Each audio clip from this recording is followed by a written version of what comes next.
welcome to the first ever podcast named Brain Hope Reality PTSI, not PTSD. And we're wearing our official pins. So welcome, my friend. Thank you. Super happy to be here. Cool. I'm ecstatic you're here. Maybe you can start by telling the story of how you and I met. Wow. Well, this is an interesting story. So first off, I'm Canadian. Canadian military, spent 32 years Canadian military, 23 in Canadian Special Operations. And, over the last year, as I moved from a fairly high-tempo operational job into a less busy job, I decided to start learning a bit about how I can improve myself. And so I ended up listening to a podcast one day, and I heard about this doctor who was doing some treatment for PTSD, and he was giving some injections that was helping soldiers. And so I wrote that doctor's name down, and it happened to be Dr. Lipov. And that led me to doing some research. And I went to a website that said, and it talked about how they weren't treating anybody outside of continental USA. And that led me to go on the website and put an inquiry and asking whether or not they would be able to treat Canadians. And this was the very first time I'd ever told anybody where I worked. And so I really was hoping to get a response from this organization. And so I sent the query in, and that evening I got a response from a man named Gene. And that man said, he asked whether or not we'd be able to have a phone call the next day. And so I went to work the next day, and when I got into my car and turned my phone on, there was a missed call and a text message. And I just called it back, not reading anything and not expecting. I was expecting to get a phone call from, an admin person from Stella.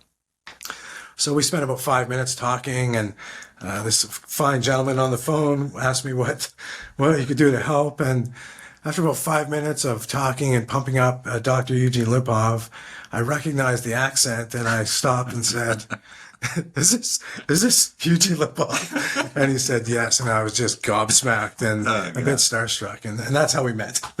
Funny. So, that's an honor. So since then, you brought one of your buddies over, and he had some issues, and hopefully he's doing great. Yeah, so I had a friend, a very good colleague, a member that I've been in combat with, and I've known for over 30 years, who was suffering severely.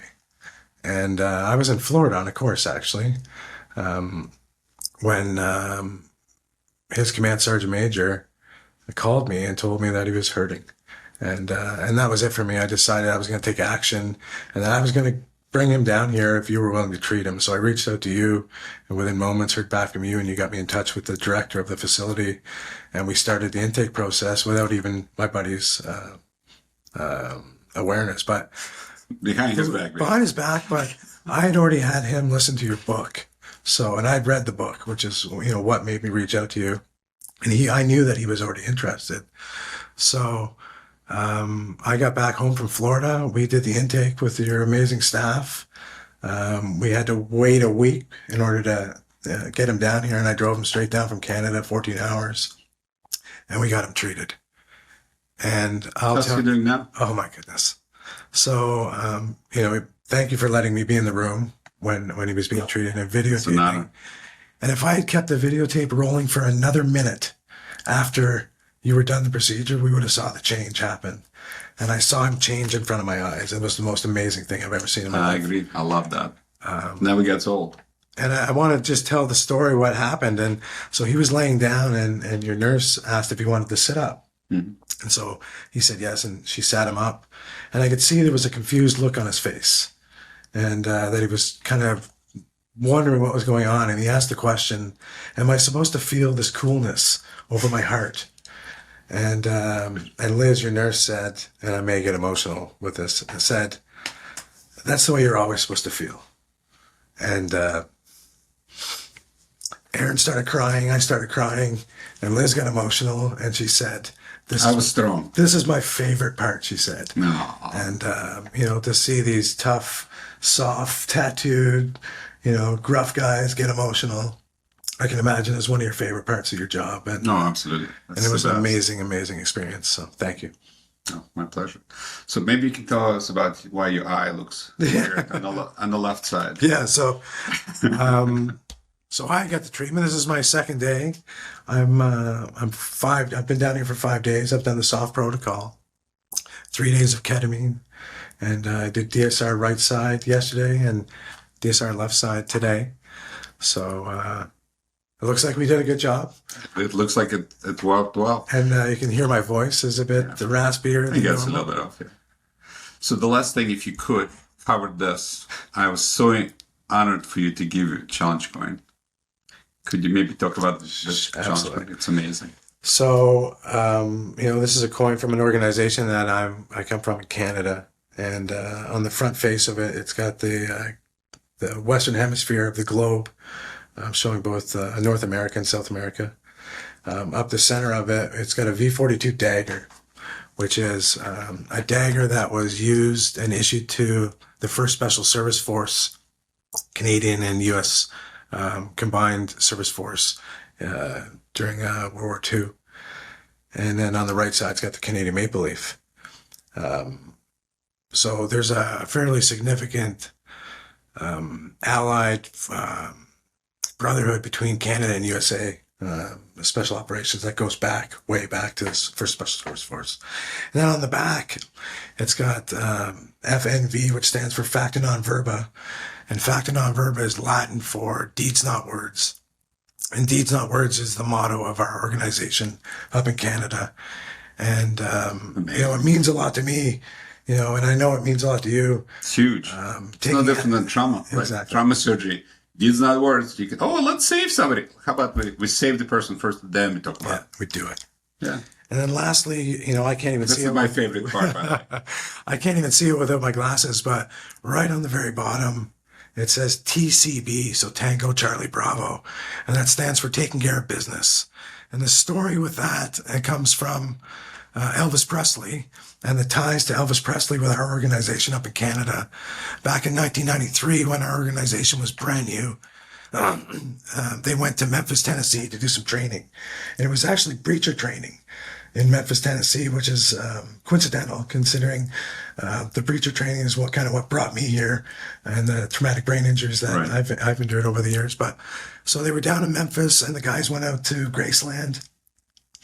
And they brought back a bit of the history of Graceland to our organization. And to this day in Canada, every one of our military messes has the king and our queen as the highest pitcher in the mess. And in our mess, in our organization, we've got Elvis. And he's above the queen. And I love it. Yeah, so there you are. Thank you. So what's interesting that you got breaching. So those people who've not done breaching, which is pretty much 99.9% of people, I had the opportunity to do some very little breaching, doing SOF, which is Special Operator Force, kind of 4-day retreat. And my head was swimming. So I talked to the guys and I said, hey, my head is swimming. They go, oh, you're such a wuss. This is gunpowder. We usually see 4, which is much stronger. And it's called eating a charge. So the normal person goes, okay, that's what happens. I went back and I read about it. Turns out pretty much anybody who's done SOF training, we're not talking about deployment, it's training. Everybody it's called BTBI, blast traumatic brain injury, which changes the brain. So I've been doing DSR, dual sympathetic reset, since 2006. And we've treated a lot of special forces and military and all type of people, but it never occurred to me to try to combine ketamine together with DSR, because ketamine can heal brain tissue, but it also does things which are not particularly good, like activating sympathetic system. So together they seem to be a synergistic approach. So people like yourself are exactly the people I love to help. And the other part I'm really excited about, your bride is here with you. Yes. So it's called secondary PTSD, meaning the guys get PTSD, they bring it home, and it's a mess. So the reason I'm extremely interested in is that my father was a flyer in World War II. So in his squadron, 10,000 people started the war, 100 made it home. So he came home with horrible PTSD. He gave it to my mother, who eventually took her life. So every time I help people like you, especially, it makes me feel like my mother's looking down on me. So that's special. Thank you so much. Thank you. Thanks for being the first one. What do you think of our... I love it. Do you like that? I love this. Does that look like you or what? It does. And there you are.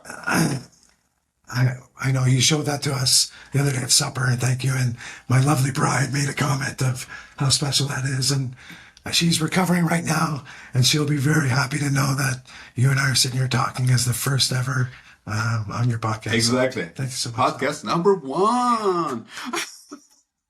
All the struggle and pain I leave behind. I gotta see the path in front of my eyes.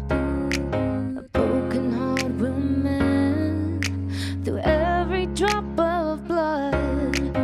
Fixing my mind one beat at a time with the help of love. It's PTSI. And I will get through. Yes, I'm not alone. It isn't just me.